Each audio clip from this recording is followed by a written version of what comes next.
Today's forum, Toxic Charity, is brought to us in sponsorship with Puffin Foundation West, represented here by Jiva Kittrick and her friends, and in partnership with the Community Shelter Board, represented by all of their associates in the room today. Let's thank them for making today's forum possible.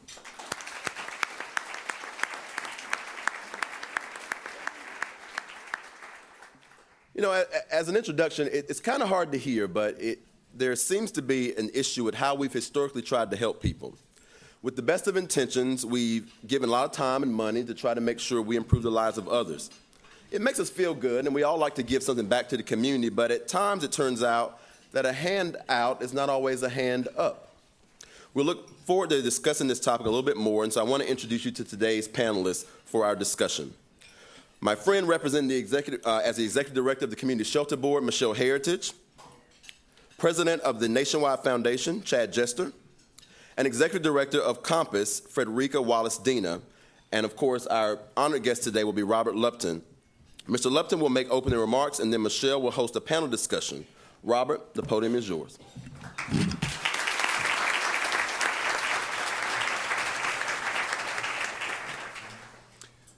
We are a generous nation.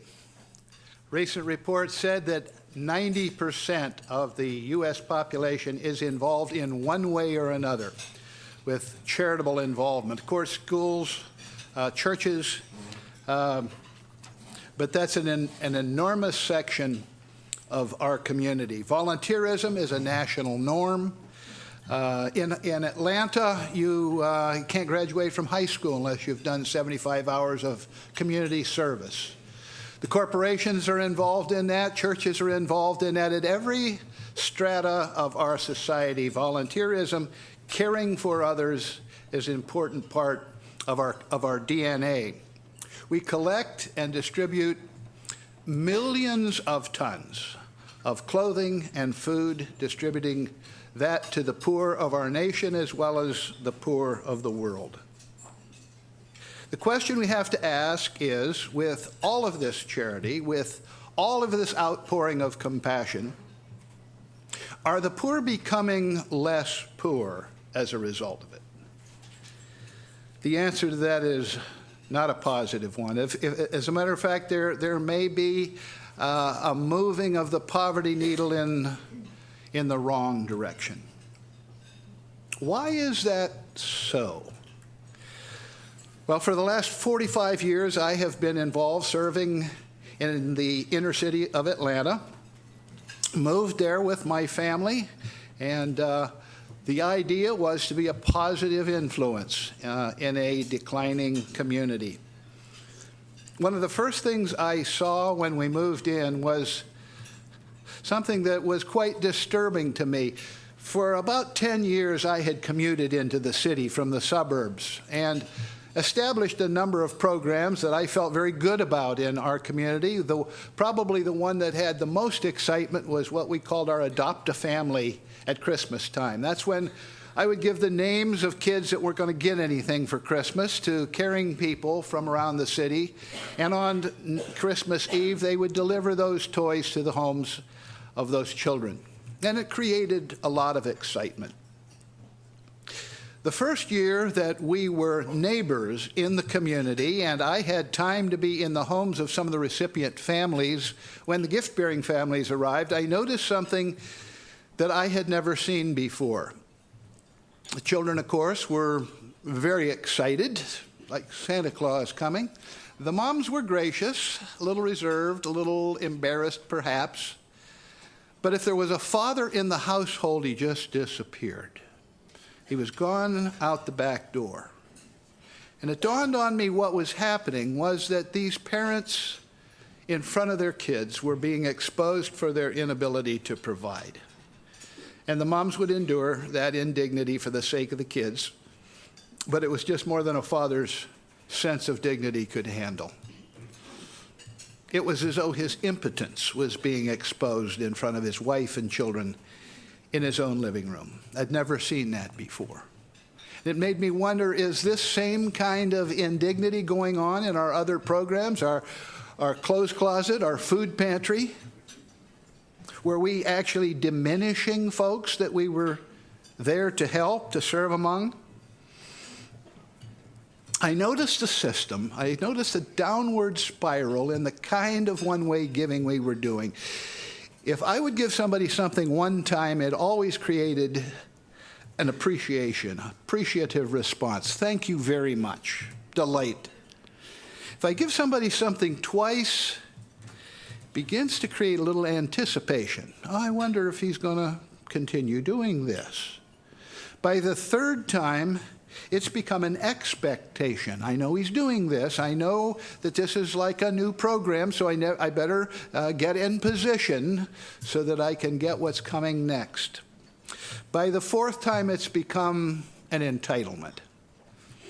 I would rather have a ham this Thanksgiving than a turkey, thank you. I have a voice in this. This is a right. I can weigh in on this. You owe me. By the fifth time, it's become pure dependency. You can't stop now. We're depending on this. We're counting on this. I saw that downward spiral repeat itself over and over again. And I realized that that kind of one-way giving was toxic. It was producing just the opposite results of those we had hoped for. We needed a change. We needed a shift in our paradigm. And so the following Christmas, when folks started calling me for their adopted family, I asked them if they'd give an extra gift this year. I said, would you give the gift of dignity to the dads? And here's how you do it. Go shopping, buy the toys, don't wrap them. Bring them in and we'll set up an old toy shop, a little storefront, and we'll put somewhere between a wholesale and a garage sale price on those toys. And we'll invite parents to come in and go shopping.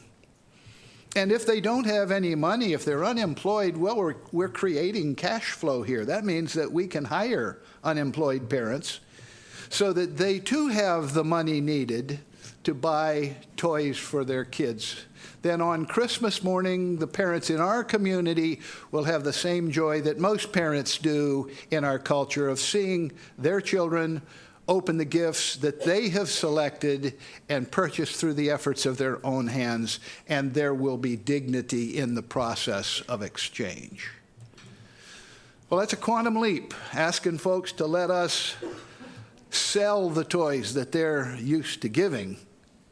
But when I explained to them, we're going to use that money to fund an employment program for unemployed parents so that this time next Christmas, some of those very same parents will be working and be able to fully support their own family.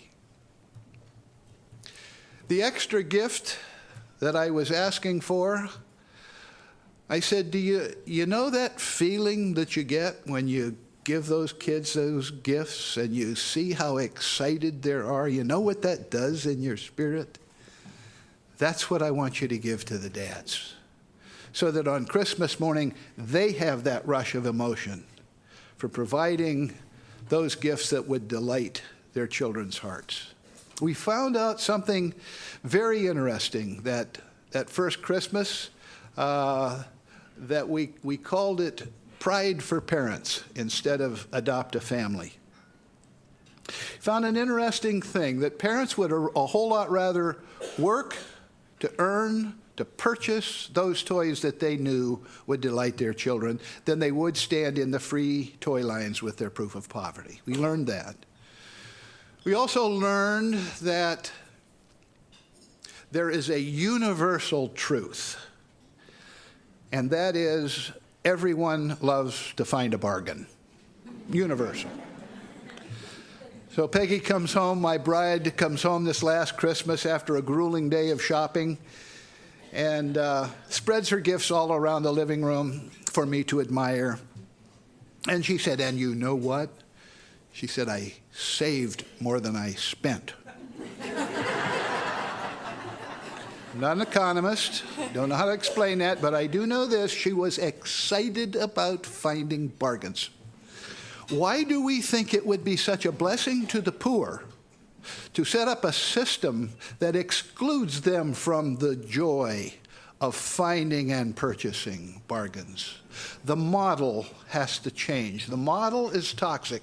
The same thing true with our clothes closet, our food pantry. The clothes closet needed to be converted into a thrift store.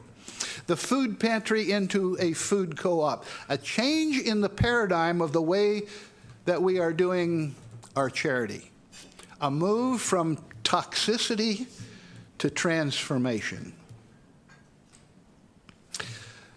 Physicians have a code that governs their practice called the Hippocratic Oath.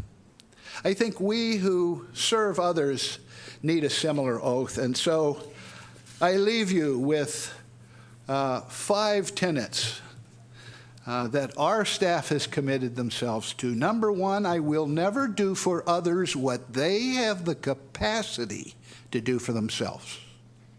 When I do for others what they can do for themselves, I disempower them. I assume weight that was never intended for me to carry. The golden rule for us is, don't do for others what they have the capacity to do for themselves. 2, I'll limit my one-way giving to actual emergencies. But I'll seek always to find ways of legitimate exchange. Number 3, I'll empower the poor by lending, hiring, and investing. Lending, that's micro loans. That's the informal economy among those in need. Hiring, there's dignity in hiring. Investing, that's taking an ownership stake in someone's little business. Hiring, lending, and investing. But gifts, very limited, and especially when they reinforce positive change. Number 4, I'll put the interest of the poor above my own self-interest or that of my organization, even when it means reshaping our agenda. And last of all, which is the same as the last tenet of the Hippocratic Oath, above all, to the best of my ability, I will do no harm. Amen.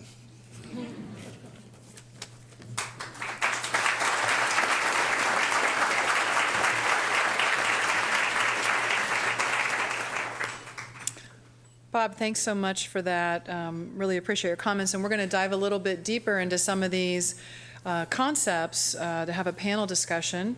And we've got, as we've said, Chad Jester and Fredericka Wallace-Deena to give us some perspective along with Bob as well. It was interesting when I first was introduced to this concept, it was actually by one of the major investors in the Community Shelter Board, Barb Seymour.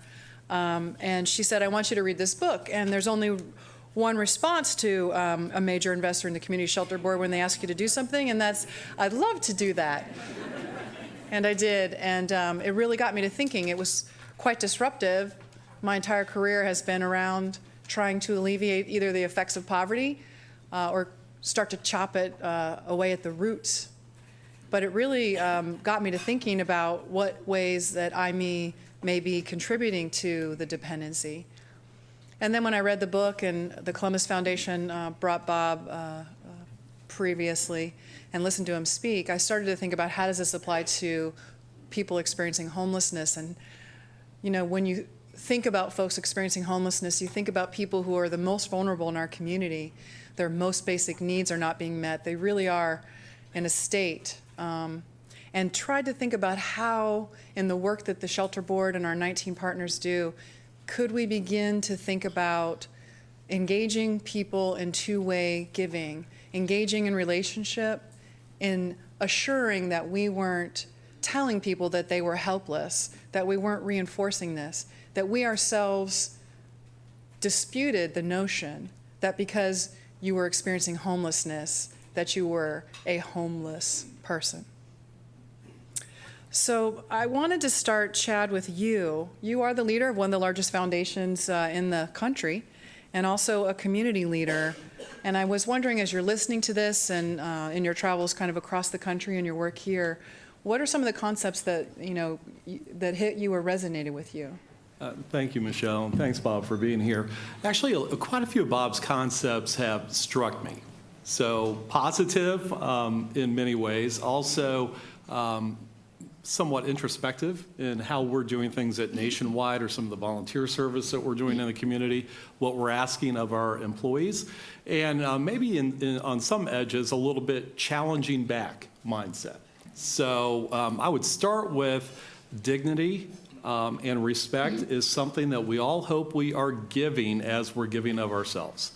So to hear the story, which I had some time with Bob this morning, around the adoptive family, I quickly went in my mind to 2 to 3 years ago when my team at Nationwide adopted a family here in the community. We had great gifts. We got the list. We wrapped it up. We had a little party, and off went the gifts with a couple of our employees. And I had heard Bob's story this morning. He was exactly the same in telling it the second time, which is exactly the same as it's reflected in the book. And to be honest with you, that one really struck me because I'm thinking, boy, did we participate in something so well-intentioned with a family in this community that did not deliver respect and dignity. And that was very bothersome to me. So I've never been in the room with a family when they've received the gifts, especially at the holiday season. That, I think, is a unique experience and opportunity for all of us who give back to be part of the work, not top down, but in so many ways, like Bob has done for 45 years in Atlanta, bottom up. So a second thing I would share briefly in speaking with Bob and reading the book is the work that he and his colleagues are doing in Atlanta has been a systems approach for 45 years. They have listened to members of their community. They've engaged members of their community. They haven't come to the community and said, we have all the answers, we're going to deliver it to you, without members of the community being engaged. I'm pretty impressed that Bob and his wife actually moved from suburban Atlanta to be part of Central City, Atlanta. Putting on our listening ears and understanding what people need in this community or any community, I think is always a good first step. Actually, I think it's wonderful that our new mayor is doing that as he's reaching out to neighborhoods. Let's listen, let's learn. Nobody has all the answers. The data would say, as Bob reflected, that we're actually losing some ground. Just not in Columbus, but it's pretty common around the country. Fredericka, you are doing some work locally with some of these concepts. Can you talk a little bit about the work you're doing and what your experiences have been around them? Sure. First, Chad, I want to put a mental note to call you for our Christmas party next year. Gotcha. Thank you. Thank you. Because we did change our process. We had been giving out gifts for many years, and then we changed our process, and we had a store based off of Bob's recommendations, and it turned out really well. So I am the director of Compass at Broad Street Presbyterian Church. Compass is a homelessness prevention program that works with over 20 congregations in the community. Our goal is to prevent homelessness. Over the past 2 years, we've changed our methods. Because really, when we look at poverty and we look at the way we've been doing it, it's time that we begin to look at design and implementation, right? So we changed our design and implementation to a process that required folks to make the first investment in their own lives. You know, it's like a car. When you're driving a car, if that car's not in drive, right, it won't move. And so we believe the same for our people. Their car has to be in drive. And so we, instead of giving them money, we make loans to them. And the way that they repay their loans back to us, and these loans are for life's emergencies. You know, a flat tire can wreck someone's life. And so we make loans, and so those loans are able to be repaid through volunteerism or money. And so we would prefer them to volunteer, but if they choose not to, then we'd like the money back. We also provide life coaching and all those things around it, and we take off of their loan as they better themselves. So we have looked at our process over the past 2 years, Michelle, and it is a much better way to serve people. Harder way, much harder, but our results are much better. So you bring up an interesting point in talking about it is hard to get started. And so, Bob, you have seen many communities start to embrace these concepts and think through this way, what are some of the ways that we could get started? There's many folks in the audience, I bet if I polled you, that are either volunteers, investors, board members, or working in not-for-profits or in this type of work. I bet it's most of the people in the room that fall into that category. What are the ways we can get started? Well, one of the questions that's important for us to ask is what are we measuring in our service? Are we measuring activities or are we measuring outcomes? If we're measuring activities, that's the number of people that line up for our services. It's the number of boxes of food that we hand out, the number of beds that we fill. Those are activities. They say nothing about the outcomes, the downstream impact of those activities. So one of the first things is to look at what we are measuring, what our PR material includes. I think another important question is, are we addressing crisis needs or are we addressing chronic poverty needs? Obviously, some folks are in emergency situations and they need emergency assistance, but most of the needs that we see in this culture are chronic poverty issues. A crisis is when a calamity befalls someone. Chronic need is as a result of a series of decisions. And so when we identify what are we about addressing chronic poverty needs, then the proper response for that is to develop folk. If you have a crisis, emergency assistance is right. If you have chronic poverty, then a development approach is what is needed. It's the old adage, feed a man a fish, he eats for a day. Teach him to fish, he eats for a lifetime. We have mostly fish feeding programs in this culture. And our culture, our poverty is mostly chronic. Therefore, we should have fish teaching stations, much more than fish feeding stations. Those are some of the issues that I think we have to examine before we're ready to make a paradigm shift. And so, Chad, back to you. As you have, seen some of the things that are happening, you mentioned your own experience at Nationwide. I've had the same experience. We've done Adopt a Family. And are there some places where you have seen results of toxic charity as you've traveled the country or even here in this community in terms of we may be building dependencies versus helping to facilitate people's own strength and dignity and being a partner with them? Well, first, a recognition that everybody in this room, to Michelle's earlier point, is probably engaged in some way. You're a volunteer, donor. It's your work. It's your life's calling, the passion that you might have. We all want to feel like whatever effort we're putting into it is making a sincere difference. Then we'll invite our family and friends along. They want to know that it's making a difference too.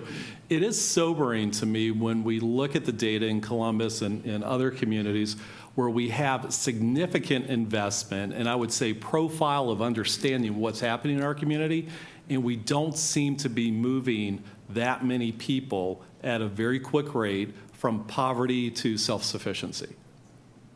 And I question why. So in Bob's definition, is that toxic? So is neutrality, we're holding our own, good enough for this community? And as I look around the room today, I see public sector, private sector, nonprofit, education folks. Not many cities pull a crowd like this.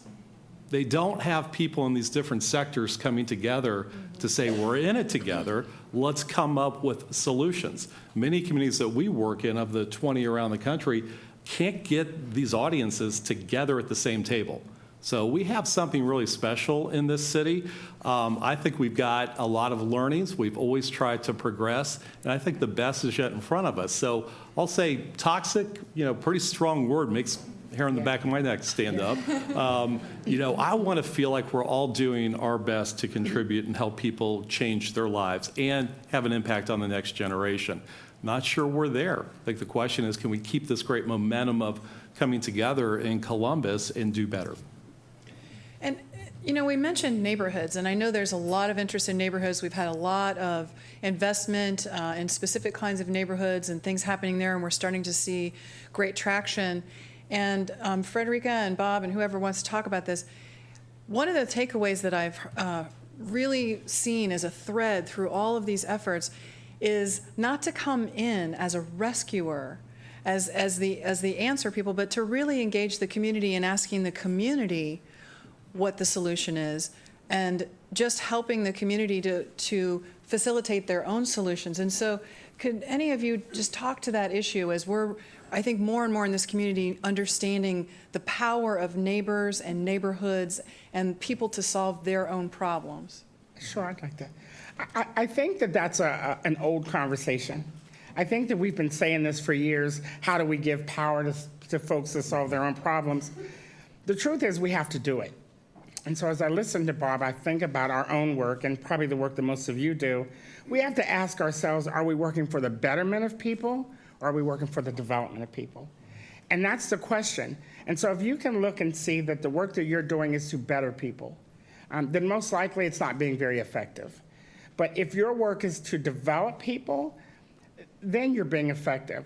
I think part of the issue for us is that a lot of the work that we do is on paper and not really in people's lives. So it looks good on paper. We write something, we say this is the way it's going to be done, but then when we put it into practice, it doesn't always turn out the same way for those that we are intending to serve. Bob or Chad, your thoughts on? Well, I would just to that subject. I think it would make a huge difference in your city of Columbus if everyone in this audience would relocate in a community of need. I think we'd have real impact here. I'm gathering by the reaction. I'm gathering by the reaction that may not be too practical a suggestion. But the reality is, folks go home to some neighborhood. And if that neighborhood is a negative influence, the chances of their success goes way down. We can do wonderful programs in neighborhoods, and they're very important, but they aren't sufficient. Struggling neighborhoods need to be rewoven. The fabric of the neighborhood needs to be rewoven with the kinds of neighbors that once made that a healthy community. And so relocation, when we did that 35 years ago, was a really weird and strange thing to do. It isn't so weird and strange anymore. We've got a process, a national norm called gentrification, where young people are moving back into devalued communities and reclaiming devalued real estate. If that can be done with justice, that is, not the mass displacement of the poor who have lived there, but an integration of our cultures. Incidentally, that younger generation seems to view diversity as a good thing. There's a great deal, there's reason to hope that our younger generation will be a practical answer for re-neighboring and becoming neighbors among those who we have historically not viewed as desirable neighbors. I think it'll make all the difference in the world. So the millennials will save us, I think, it sounds like? Because that'd be great, because everyone has all the complaints about the millennials, and I'm glad to hear that. I'm not one myself, clearly, but I appreciate that, and I think that's a hopeful thought. So, Bob, I want you to answer this question, because I got this question when this forum went up. I got a phone call from somebody, and they said, please tell me that you're not a toxic charity disciple, Michelle. This is a right-wing strategy to take money away from poor people and blame them for the situation that they're in. Don't fall for this. What would you say about that? What'd you say about that?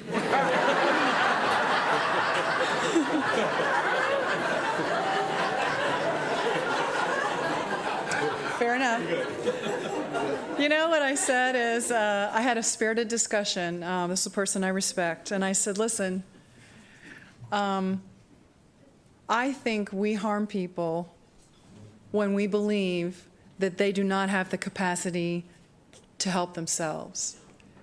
And when we engage in this parental behavior with them, because they are, fill in the blank, they are addicted, they are mentally ill, they are disabled, they are homeless, whatever it is, then we have, I feel, doomed them. And I talked about that for me, this had to do with human dignity, and that my role really is to affirm human dignity at all times, the dignity I expect for myself, and that I should at all times comport myself in ways affirming human dignity, and ask when I'm helping, well, who's it for? Me or the other person? Is it toxic? Am I lifting them up with them in partnership? Or am I giving to them one way because I have and they don't have, and I'm called to give my things to them and they should feel grateful for it? And so that's what I said. I couldn't do better than that. Fair enough, fair enough.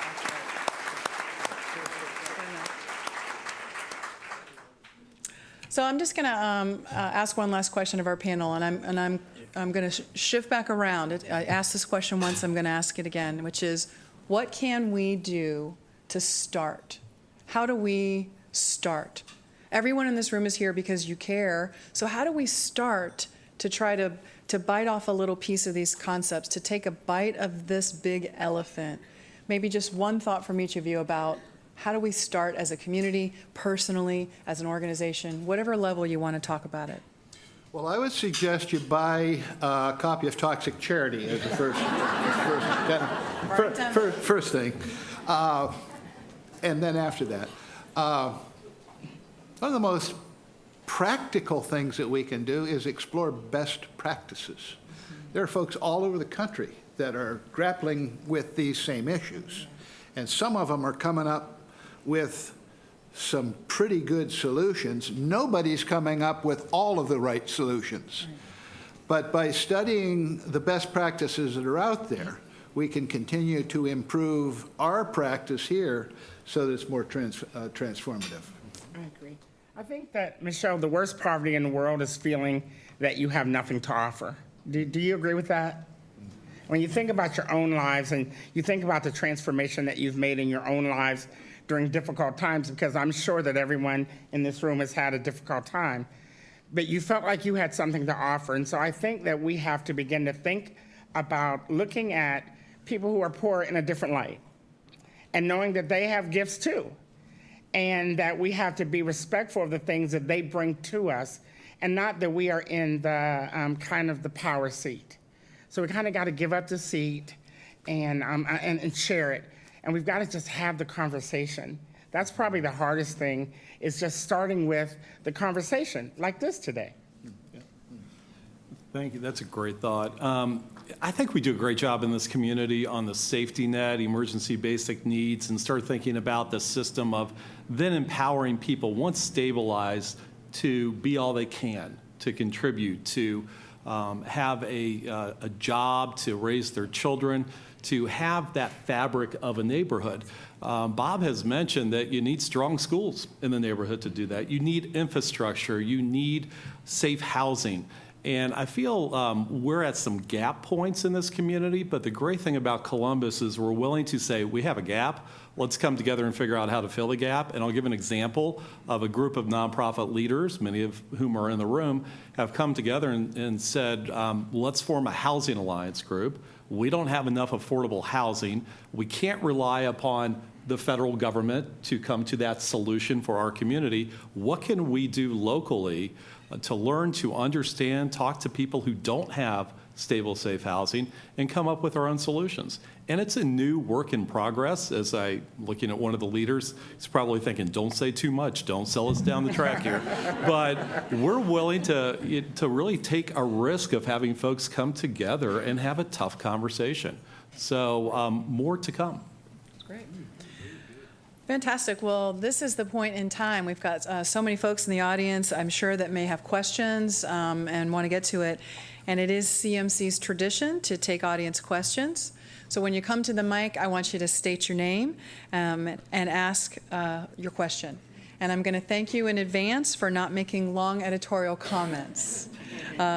So as we look at our first question, well, hey. Hi, I'm Mindy Wright. I'm a member of the CMC Board of Trustees, and I work at Ohio State, and that's kind of where my question comes from. I have a few notes, but I'm not going to go on forever.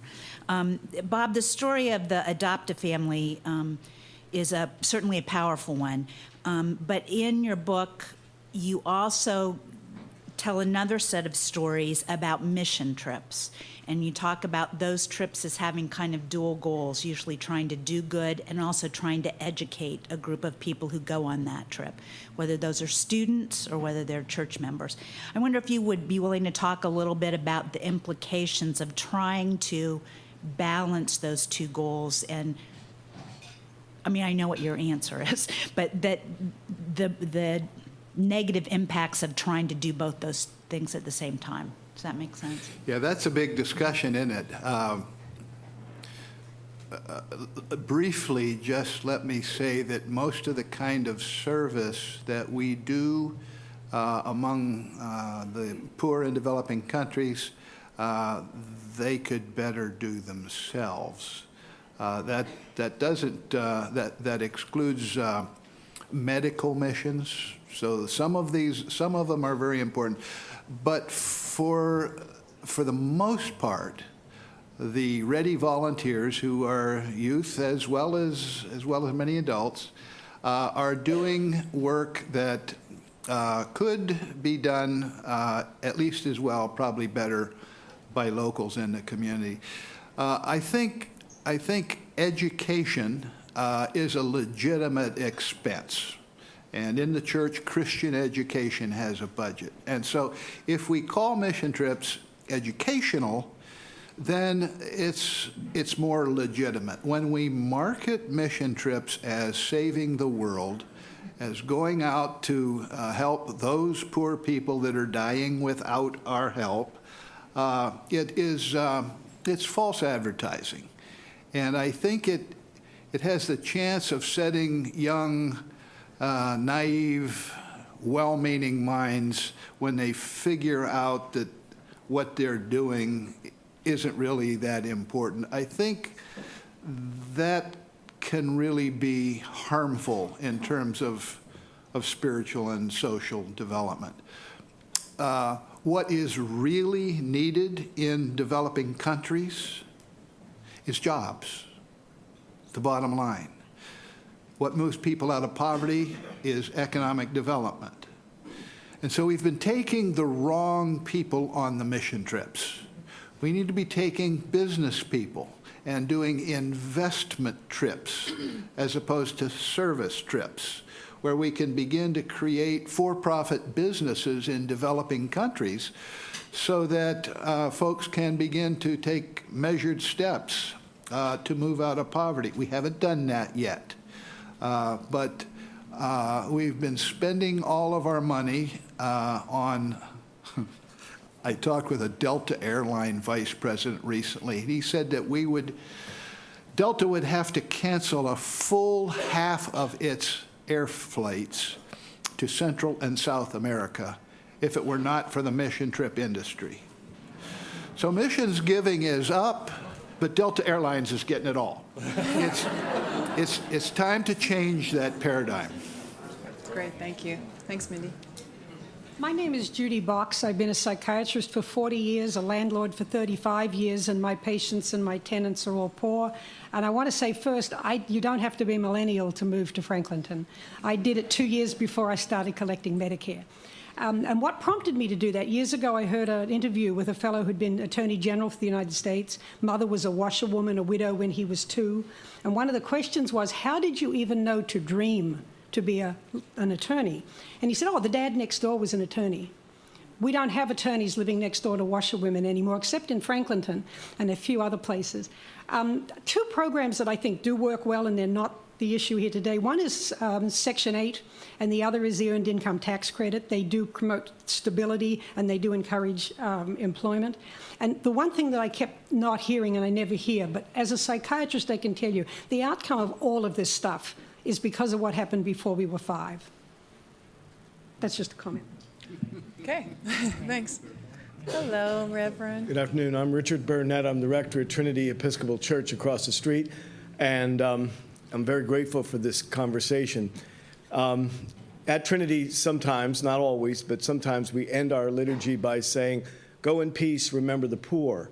That's an ancient dismissal that comes from the French and European Huguenot Reformation, and it reaches back to Scripture as well. The challenge, I think, for many of us is to, in fact, go in peace and remember the poor.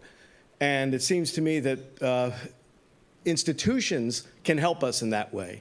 I would love it if the Columbus Dispatch, coming out of this experience, would look at real ways to add the voices of poor people in our neighborhoods to the editorial board. I would love it if Trinity Episcopal would follow the bravery of our sisters and brothers at First English congregation, Lutheran congregation in the East Side, and incorporate on its governmental board people in the neighborhood, and not only people who are communicants of the church. First English is a real model in this city for that, and I commend their work. So my question, it really is a question, is please tell us, in your judgment, the best practice that you know of remembering the poor in our institutional lives. That's your response. Compass? That would be you. Yeah. I think that, you've got great organizations that are doing great work. United Way, I see Janet Jackson in the room. You've got organizations that are really getting to the root of poverty. So I think that what we have to do is get behind those organizations and help them to do better work. Others? Great.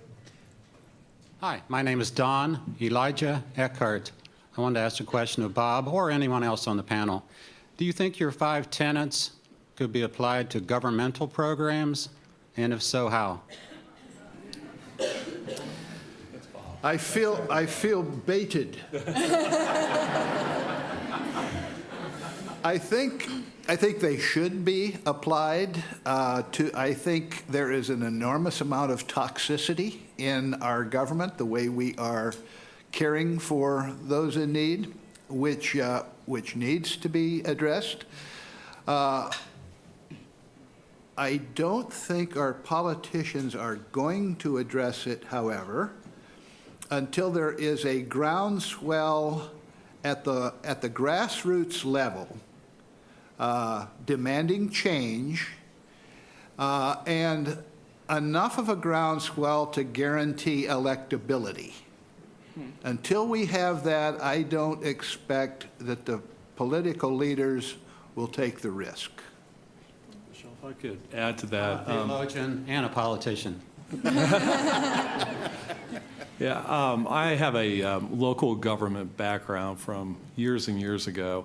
I believe our local government entities and state government officials listen and engage extremely well.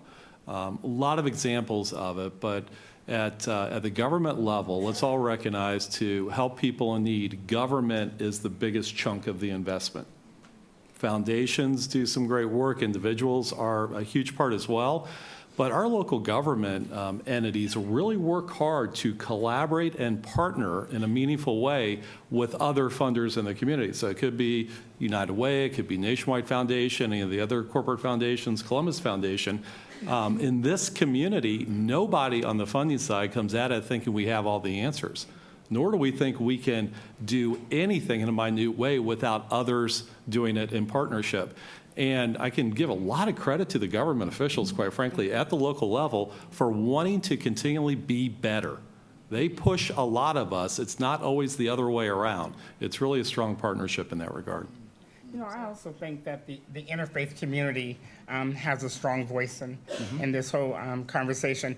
A lot of dollars get put forth by this community, probably over $1 million that are uncounted for in other places on budgets. And so I think that I see my own communities, the interfaith community, having this conversation, and I think that that's going to also push us to have it as well. Sheila? I'm Sheila Perlerman. I'm with the Community Shelter Board. And I would like to see you guys put away the word poor and use financially challenged. Poor has such a negative impact. It's ugly. But if you say financially challenged, it's a much better way to help our people. That's Thanks. a great call out, Sheila. I stand corrected. That's a great call out.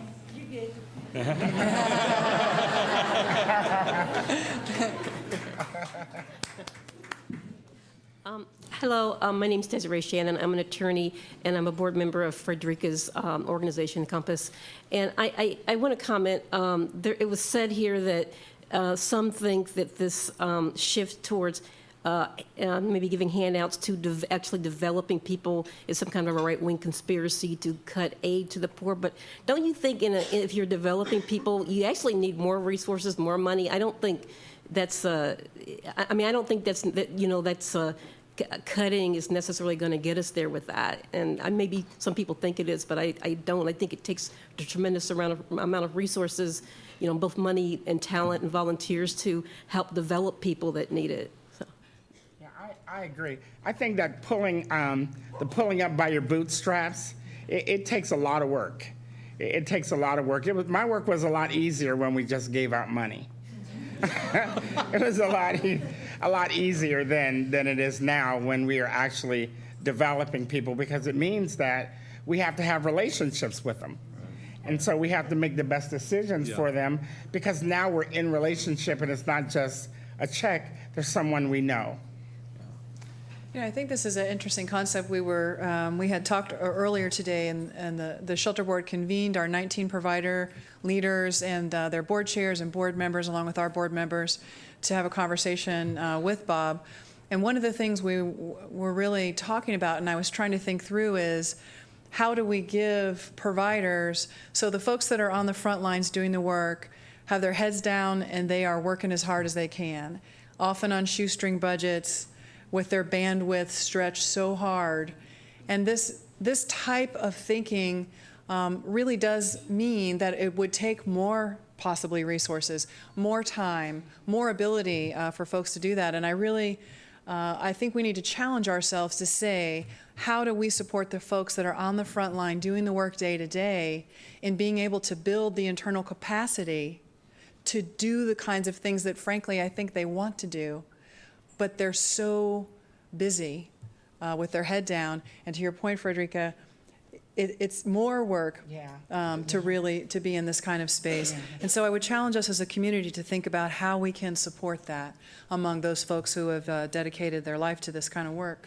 And also for you all that are board members and volunteers, I start to think about what's the highest and best use of volunteers.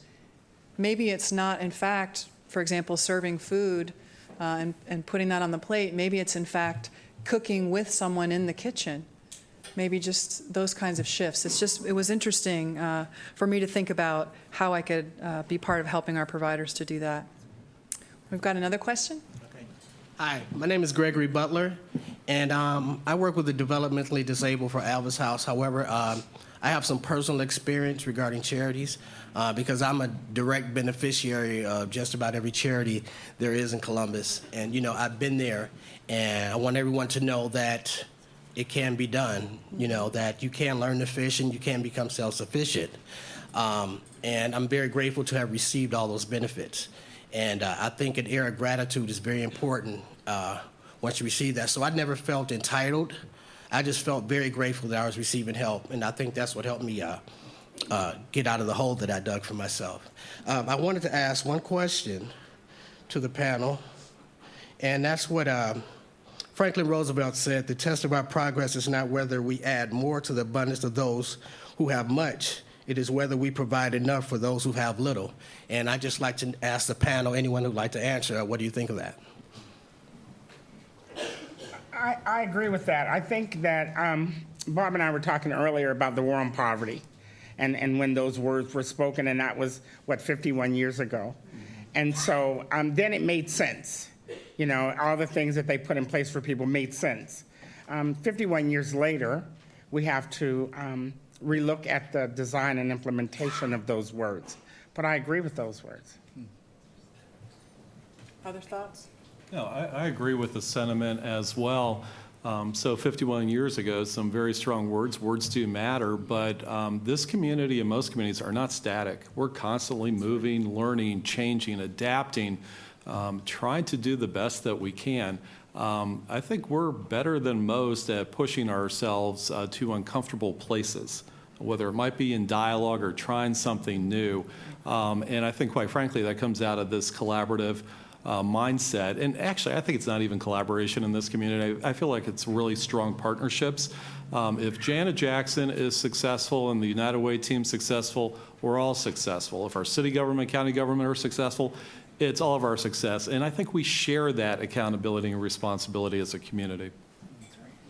I would say I get the opportunity these days to travel around to a lot of cities, and I have never seen a city that has as much cooperation, collaboration, communication across all of the lines that you have here. It's a model for our country, and you should feel a justifiable sense of pride in that. Hi, Andy Campbell. Thank you for being here today. I'm not sure I understand this completely, but there's been a lot of coverage lately about a government program, the food stamps, and the requirement that recipients work for the food stamps.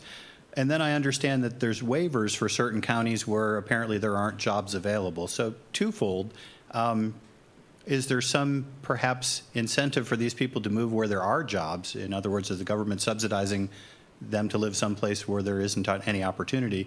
And two, you mentioned volunteerism as an opportunity to repay. Should there be some requirement for volunteerism for those the food stamp assistance?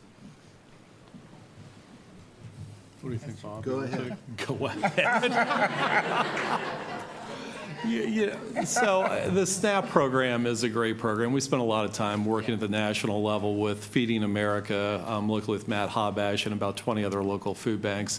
I feel like we're getting our arms around the hunger issue in the United States better now than ever before. Bob mentioned something earlier at our session with the shelter board team that was really interesting. It was really a comment around your view that we don't see a lot of starving people in the United States. We'll have more episodic hunger issues, and to me that's not okay, especially with our kids.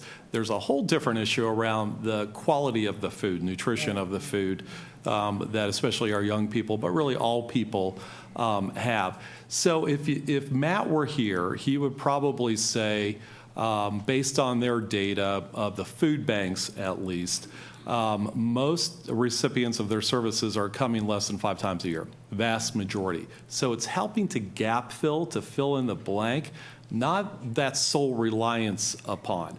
So the requirements tied to volunteerism or residency, I don't think work tied to hunger-related issues, in my view. I agree. Good comments. Yeah. It's our last one, I think. Thank you, and thank you, Michelle, for bringing this program to us. It really is a really exceptional program for the Metropolitan Club today. I have a question and kind of a challenge. You know, all of these programs are videotaped.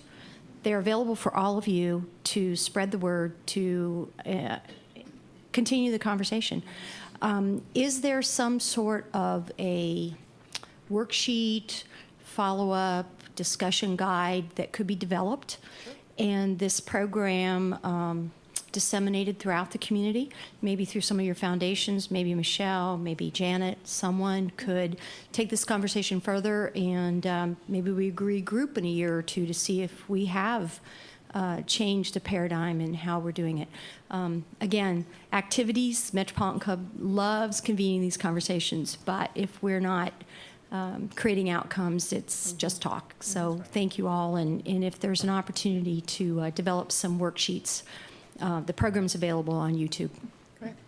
I think it's a great call out, and I know there's been some of us that have been meeting, just interested in it, and just asking each other, how could we do more around this? How could we talk with more people, get more people involved? And so I think it's a great, just a one-sheeter front and back, and I know someone on the Community Shelter Board staff. I can see her right in my eyesight, Sarah. Talking about bandwidth again, right? Yeah, bandwidth. She's like, awesome. Thanks, Jane. But I do think, I think it's an important piece. So, all right, great. Mo? Let's thank this panel for being here with us today.